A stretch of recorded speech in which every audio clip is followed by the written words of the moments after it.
भारत माता की। भारत माता की। भारत माता की।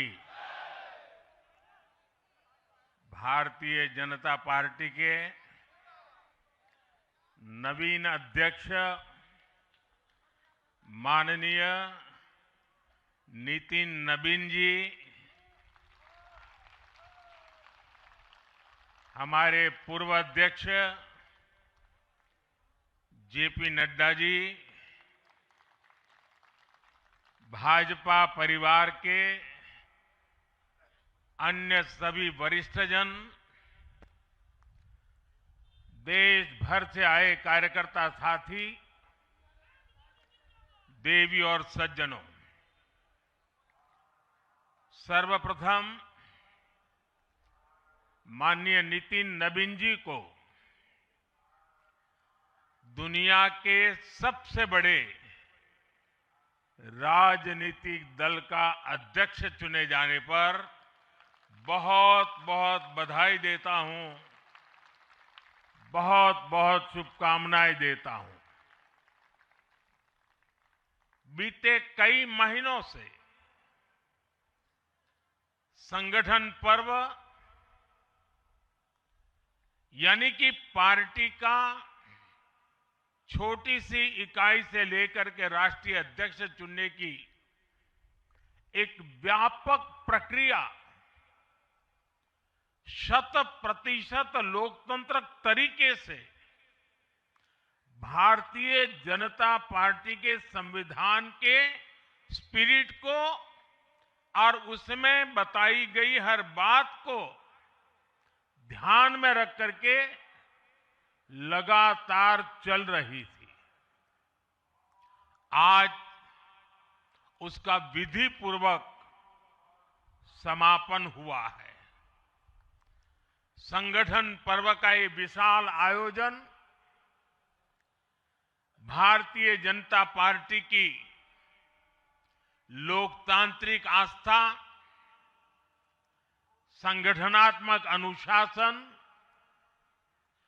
और कार्यकर्ता केंद्रित सोच का प्रतीक है।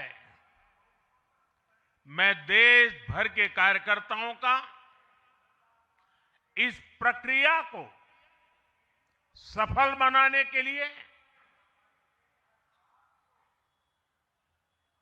बहुत बहुत अभिनंदन करता हूं। साथियों, बीते 1-1.5 वर्षों में डॉक्टर श्यामा प्रसाद मुखर्जी की 125वीं जयंती का पर्व,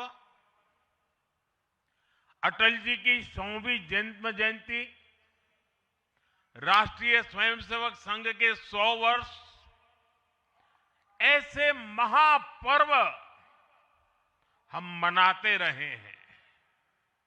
ये वो प्रेरणाएं हैं जो देश के लिए जीने के हमारे संकल्प को और मजबूत करती है। हमारा नेतृत्व परंपरा से चलता है, अनुभव से समृद्ध होता है और जनसेवा, राष्ट्र सेवा के भाव से संगठन को आगे बढ़ाता है। साथियों, अटल जी, आडवाणी जी और मुरली मनोहर जोशी जी के नेतृत्व में बीजेपी ने शून्य से लेकर शिखर तक का सफर देखा है। इस सदी में वेंकैया नायडू जी और नितिन गडकरी जी सहित हमारे कई वरिष्ठ साथियों ने संगठन को विस्तार दिया है। राजनाथ जी के नेतृत्व में पहली बार बीजेपी ने अपने दम पर पूर्ण बहुमत हासिल किया।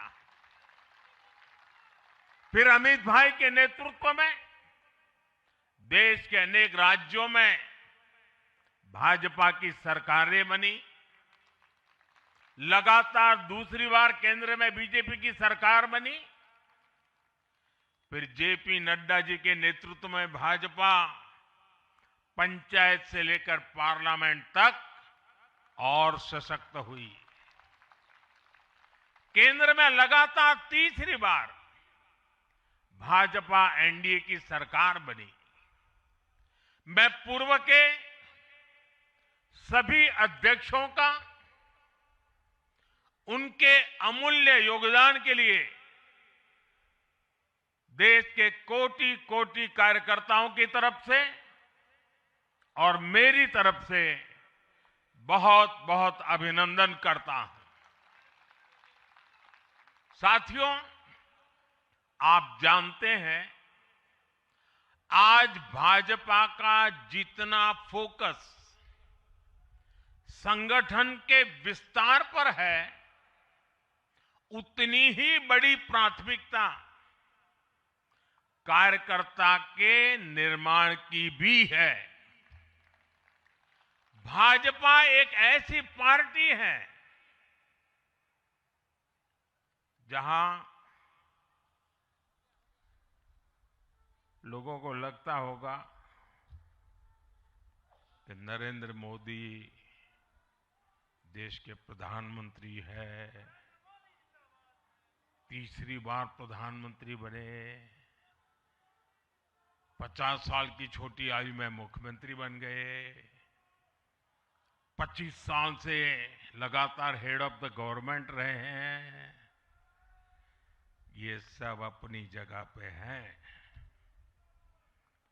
लेकिन इन सबसे भी बड़ी चीज मेरे जीवन में है, मैं भारतीय जनता पार्टी का कार्यकर्ता हूं। ये सबसे बड़ा गर्व है। और जब बात पार्टी के विषय को आती है, तब माननीय नितिन नवीन जी, मैं एक कार्यकर्ता हूं, वे मेरे बॉस हैं।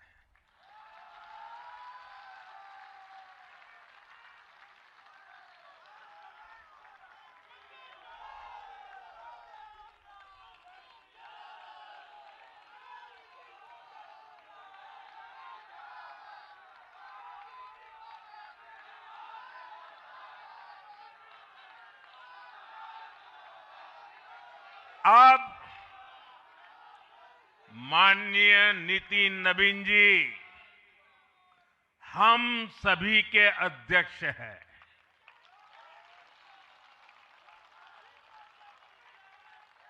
और उनका दायित्व सिर्फ भाजपा को भी संभालना इतना नहीं है, एनडीए के सब साथियों के बीच भी उन्होंने तालमेल का बहुत बड़ा दायित्व भी देखना होता है। साथियों, माननीय नितिन जी के संपर्क में जो भी आया है, वो उनकी सरलता और सहजता की चर्चा जरूर करता है।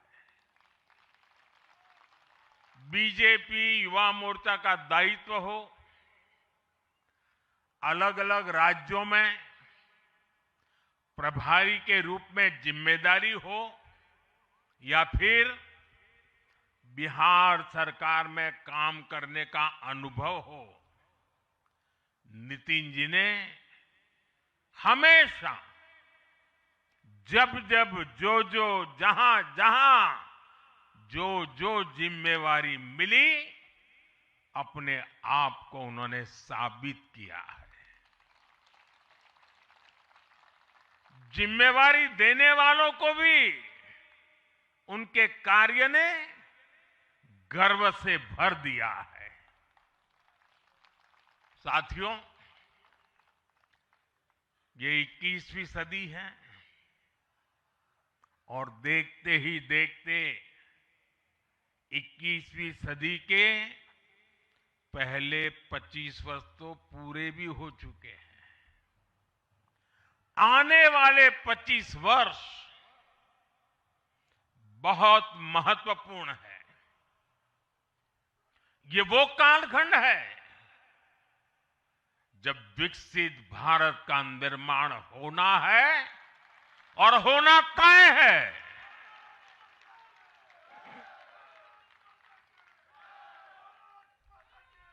इस महत्वपूर्ण कालखंड की शुरुआत में हमारे माननीय नितिन नवीन जी बीजेपी की विरासत को आगे बढ़ाएंगे। मैं आजकल के युवाओं की भाषा में कहूं तो नितिन जी खुद भी एक प्रकार से मिलेनियल है। वो उस जनरेशन से हैं जिसने भारत में बड़े आर्थिक, सामाजिक और टेक्नोलॉजिकल परिवर्तन होते देखे हैं। वो उस जनरेशन से हैं जिसने बचपन में रेडियो से सूचनाएं पाई और आज एआई के भी एक्टिव यूजर है। नितिन जी के पास युवा ऊर्जा भी है और संगठन में कार्य का लंबा अनुभव भी है। ये हमारे दल के हर कार्यकर्ता के लिए बहुत उपयोगी होगा। साथियों, इस वर्ष जनसंघ की स्थापना को 75 वर्ष हो रहे हैं और मैं आज इन 75 वर्ष लगातार लक्षावधि कार्यकर्ताओं ने, अनेक परिवारों ने, अनेक पीढ़ियों ने जो त्याग, तपस्या और बलिदान दिए हैं, मैं उनको आदरपूर्वक नमन करता हूं। जनसंघ रूपी वटवृक्ष से ही भाजपा का जन्म हुआ और भाजपा दुनिया के सबसे बड़ा राजनीतिक दल बन चुकी है। और ये सिर्फ भाजपा के कार्यकर्ताओं के लिए गौरव का विषय है इतना नहीं है। देश के राजनीतिक समीक्षकों को दुनिया को ये बात बतानी चाहिए कि भारत एक ऐसा देश है जिसकी रगों में इसकी मजबूती से लोकतंत्र चल रहा है, कि जहां दुनिया की सबसे बड़ी पॉलिटिकल पार्टी है। साथियों, बीजेपी एक संस्कार है। बीजेपी एक परिवार है। हमारे यहां मेंबरशिप से भी ज्यादा रिलेशनशिप होती है। बीजेपी एक ऐसी परंपरा है जो पद से नहीं, प्रक्रिया से चलती है। हमारे यहां पदभार एक व्यवस्था है और कार्यभार ये जीवन भर की जिम्मेदारी है। हमारे यहां अध्यक्ष बदलते हैं लेकिन आदर्श नहीं बदलते। नेतृत्व बदलता है लेकिन दिशा नहीं बदलती। साथियों, भाजपा का स्वरूप नेशनल है। भाजपा का स्पिरिट नेशनल है, क्योंकि हमारा जुड़ाव लोकल है। हमारी जड़ें जमीन के नीचे गहरी है। इसलिए भाजपा रीजनल एस्पिरेशन को प्लेटफॉर्म देती है, उन्हें नेशनल एम्बिशंस का आधार बनाती है। और इसलिए आज देश के कोने कोने के लोग भाजपा के साथ हैं, भाजपा के साथ जुड़ रहे हैं। और इतना ही नहीं, जो भी अपनी राजनीति का प्रारंभ करना चाहता है, उसको भी भाजपा का प्रवेश द्वार सबसे उत्तम, सबसे सुरक्षित लगता है।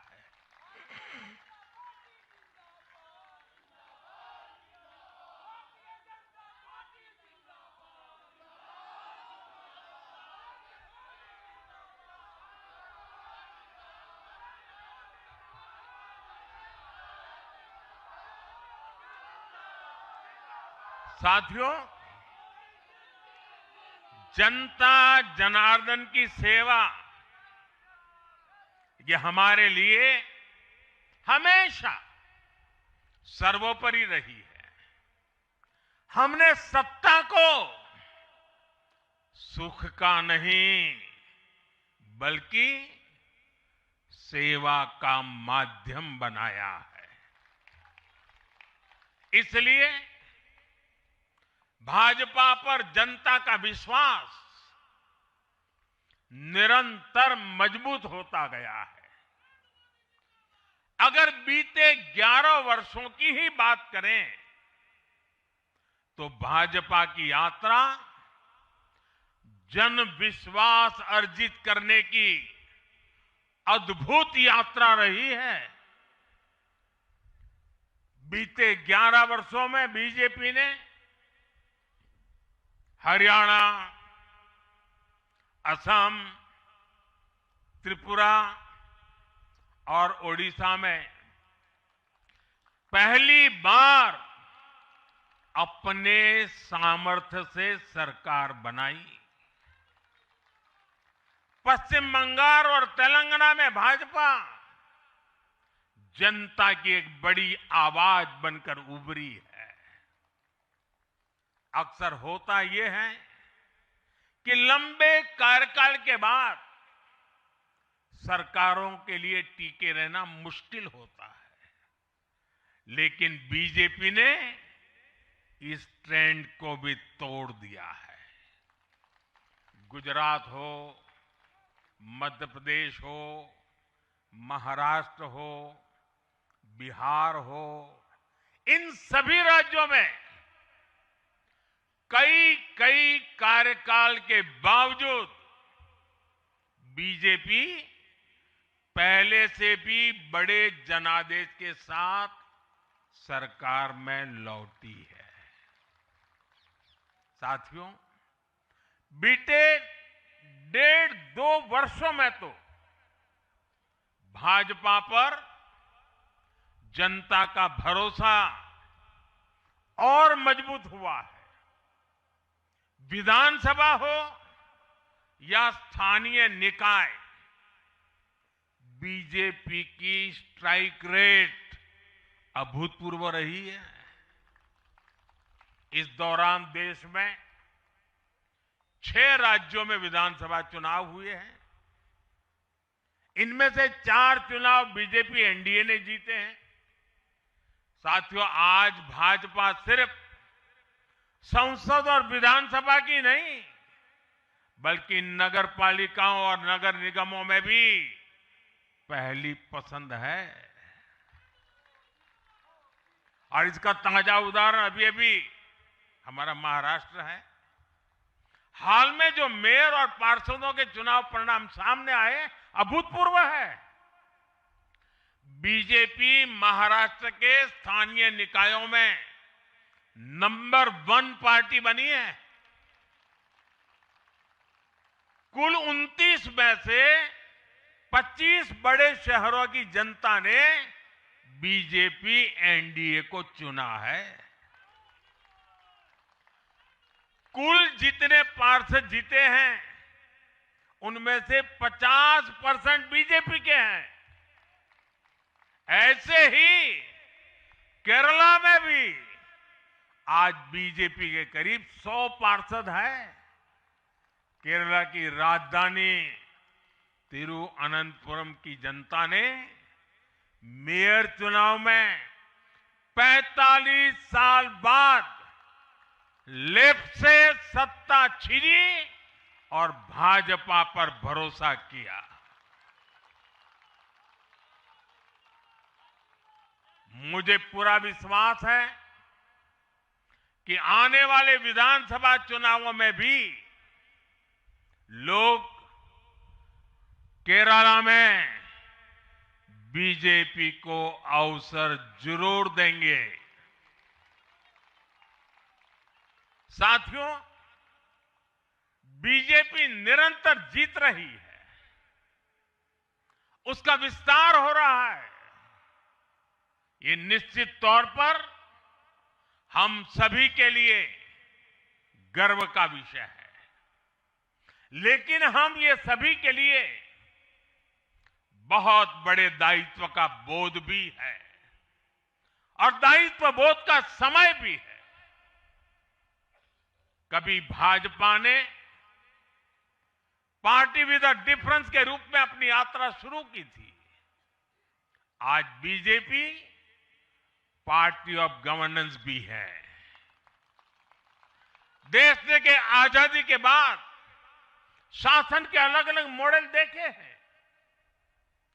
कांग्रेस के परिवारवाद का मॉडल, लेफ्ट का मॉडल, क्षेत्रीय दलों का मॉडल, अस्थिर सरकारों का दौर, ये सब मॉडल देख चुका है। लेकिन आज देश स्थिरता, सुशासन और संवेदनशीलता वाला भाजपा का विकास मॉडल देख रहा है। साथियों, ये भाजपा ही है जिसने सामाजिक न्याय के नारे को सच्चे स्वरूप में जमीन पर उतारा है। हमने गरीब कल्याण की योजनाओं को सरकारी फाइलों से निकालकर गरीब के घर तक पहुंचाया है। साथियों, मैं आपको कुछ उदाहरण देता हूं। आजादी के 70 वर्ष बाद सिर्फ 3 करोड़ ग्रामीण परिवारों तक ही पाइप से पानी पहुंच पाया था। माताओं बहनों की पीड़ा, पानी के लिए उनके संघर्ष की सूध लेने वाला कोई नहीं था। और मुझे याद है, मैं जब गुजरात में राजनीतिक क्षेत्र में नहीं आया था, सामाजिक जीवन में काम करता था, तो हमारे यहाँ एक धंधुका करके स्थान है, वहां मैं जाता था तो वो मुझे वहां के लोग कहते थे कि आप यहां रात को मत रुकिए और जब भी आपका दौरा हो तो सुबह 10 बजे के बाद आइए। नॉर्मली मेरा नेचर रहता था कि हर नए स्थान पर जाकर के रात को रुकूं, कार्यकर्ताओं से मिलूं, लेकिन धंधुका वाले मना करते थे। क्यों? वो कहते पानी नहीं है, सुबह हम आपको स्नान करने के लिए पानी नहीं दे पाएंगे। वहां तो कहावत चलती थी कि बेटी को बंदूकें दो लेकिन धंधुके मत दो, यानी उसको बंदूक लगा मार दो लेकिन धंधुके में शादी मत करो। पानी नहीं था। ये दर्द मैंने देखा है।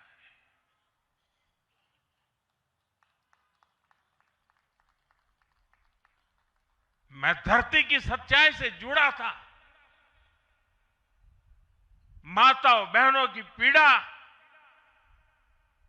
अपनी आंखों के सामने देखी थी और तब हम जल जीवन मिशन लेकर आए और सिर्फ 5-6 साल में 12 करोड़ से ज्यादा परिवारों को नल से जल की सुविधा से जोड़ा।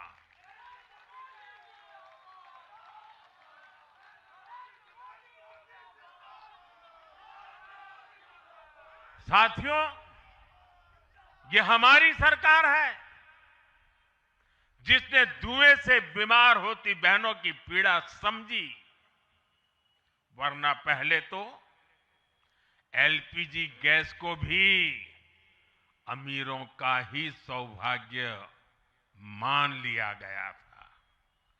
भाजपा ने पूरी संवेदनशीलता के साथ हर घर को एलपीजी गैस कनेक्शन से जोड़ने का अभियान चलाया।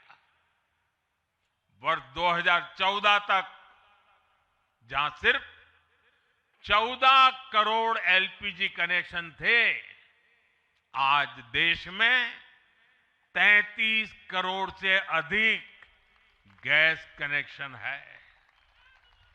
ऐसे ही गांव की बहनों को लखपति दीदी बनाने का अभियान है। ये भी इसलिए संभव हो पाया क्योंकि भाजपा बहनों बेटियों के सपनों के प्रति संवेदनशील है। साथियों, एक जमाना था हम भी सुनते थे कि फलाना परिवार वो तो लखपति परिवार है, ढीकना परिवार लखपति परिवार है, यानी लखपति होना बहुत बड़ी बात मानी जाती थी। ये मोदी है जो सपने देखता है कि मेरे गांव की गरीब मां भी लखपति दीदी बनेगी।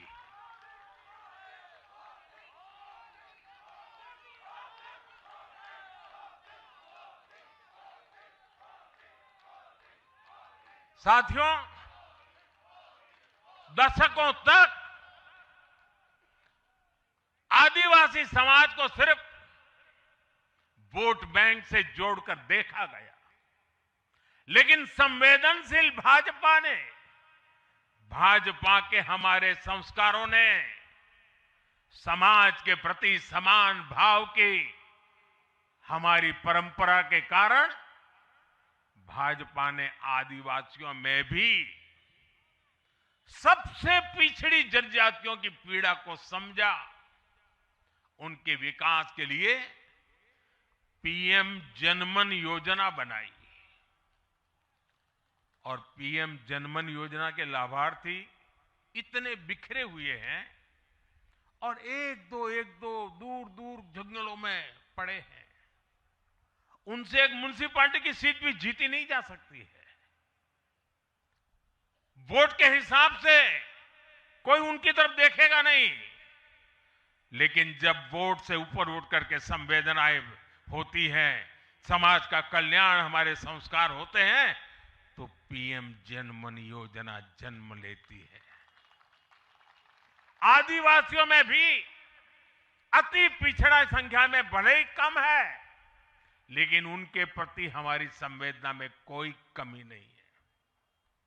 साथियों, हमारा नॉर्थ ईस्ट, वहां वोटर उतने नहीं है, सीट भी उतनी नहीं है, इसलिए कांग्रेस की सरकारों में उन्हें वर्षों तक उपेक्षित रखा गया।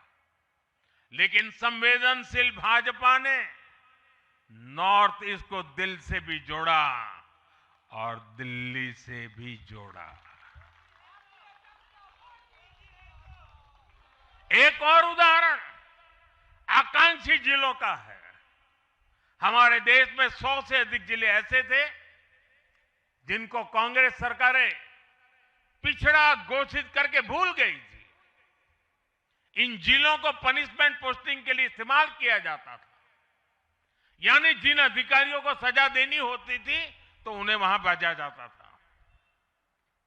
हमारी भाजपा सरकार ने इन जिलों को आकांक्षी जिले घोषित किया और प्राथमिकता के आधार पर इनके विकास के लिए काम किया। आज ये आकांक्षी जिले विकास के कई पैरामीटर्स पर अन्य जिलों से बेहतर प्रदर्शन कर रहे हैं, राज्य की एवरेज की बराबरी आकर के खड़े हो गए। साथियों, भाजपा का मंत्र है पिछड़ों को प्राथमिकता, पिछड़ों को प्राथमिकता। जिनकी किसी ने सूद नहीं ली, हमने उनकी साधना की है, जिनको किसी ने पूछा नहीं, मोदी ने उन्हें पूजा है। हमारी कार्य संस्कृति सर्वसमावेशी है, सर्वांगीण है, सर्वस्पर्शी है, सर्वहितकारी है, सर्व कल्याणकारी है। और ये कार्य संस्कृति गरीब को समान अवसर देने वाली है, गरीब को सशक्त करने वाली है। इसी वजह से सिर्फ एक दशक में 25 करोड़ लोगों ने गरीबी को पराजित किया है। और ये 25 करोड़ लोग कौन हैं? इनमें सबसे अधिक दलित, पिछड़े और आदिवासी परिवार है।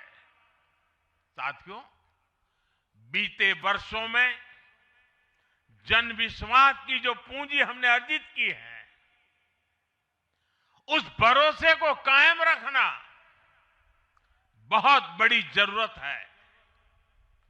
देश की जनता 2047 तक विकसित भारत बनाने के लिए संकल्पित है। इसलिए बीते 11 वर्षों में रिफॉर्म्स की जो यात्रा हमने शुरू की है, वो अब रिफॉर्म एक्सप्रेस बन चुकी है। हमें राज्यों के स्तर पर, शहर की इकाइयों के स्तर पर, जहां भी भाजपा एनडीए सरकारें हैं, वहां रिफॉर्म्स की गति तेज करनी है। भाजपा सिटी गवर्नेंस का भी एक नया मॉडल देश के सामने प्रस्तुत कर रही है। इस लक्ष्य के साथ हम आगे बढ़ना चाहते हैं।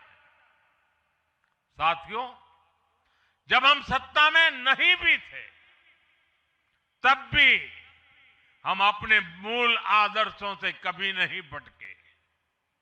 हम राष्ट्र प्रथम के भाव से, नेशन फर्स्ट के भाव से डटे रहे,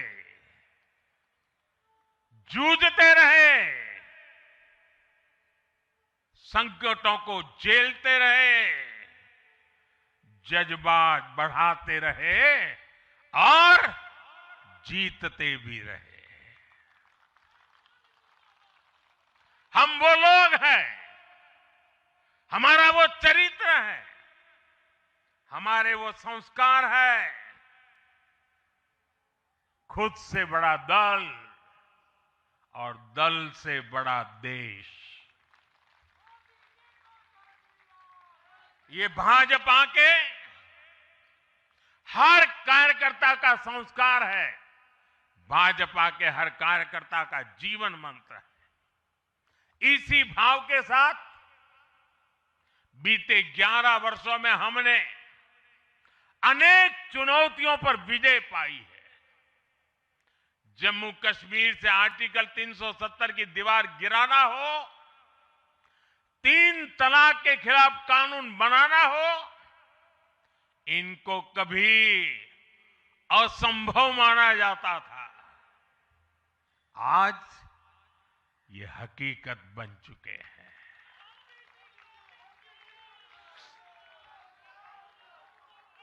आज देश में माओवादी आतंक भी अपनी अंतिम सांसें गिन रहा है। साथियों, आगे भी हमें हर चुनौती का पूरे सामर्थ्य से सामना करना है। आज देश के सामने एक बहुत बड़ी चुनौती घुसपैठियों की है, आबादी के असंतुलन की है।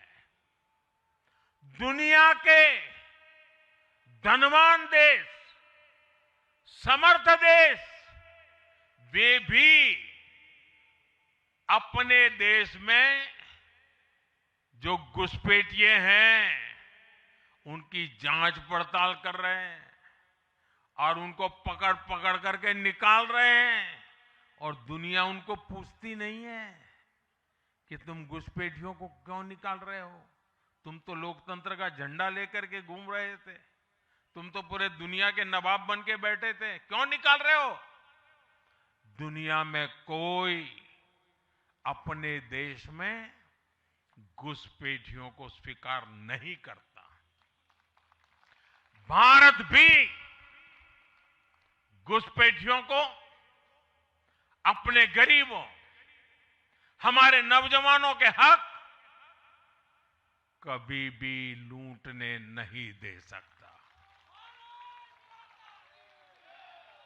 घुसपैठिए देश की सुरक्षा के लिए बहुत बड़ा खतरा है। उनकी पहचान करके उन्हें वापस उनके देश भेजना बहुत आवश्यक है। इसके अलावा ऐसे राजनीतिक दल जो वोट बैंक की राजनीति में घुसपैठियों को बचा रहे हैं या उन्हें कवर दे रहे हैं, उन्हें हमें पूरी शक्ति से जनता के सामने बेनकाब करना ही होगा, उनको एक्सपोज करना ही होगा। साथियों, एक और बड़ी चुनौती अर्बन नक्सल की भी है। अर्बन नक्सल का दायरा इंटरनेशनल हो रहा है और यहां अर्बन नक्सल की बड़ी चतुराई होती है। ये यहां मीडिया वाले इतने बैठे हैं ना, अगर साल में एकाध बार भी अगर मोदी की किसी अच्छी चीज को उन्होंने ट्वीट कर दिया या टीवी पे बोल दिया या अखबार में लिख दिया तो उस पत्रकारी तो ऐसी फजेत कर देते, उसके पीछे ऐसे पड़ जाते हैं, उसको अछूत बना देते हैं, भविष्य में वो कभी बोल ना सके ऐसा कर देते हैं। ये अर्बन नक्सल की स्टाइल है। हमको भी सालों तक ऐसा अछूत बना के रख दिया पूरे देश में भाजपा को। अब देश समझ गया है अर्बन नक्सलों के कारनामे।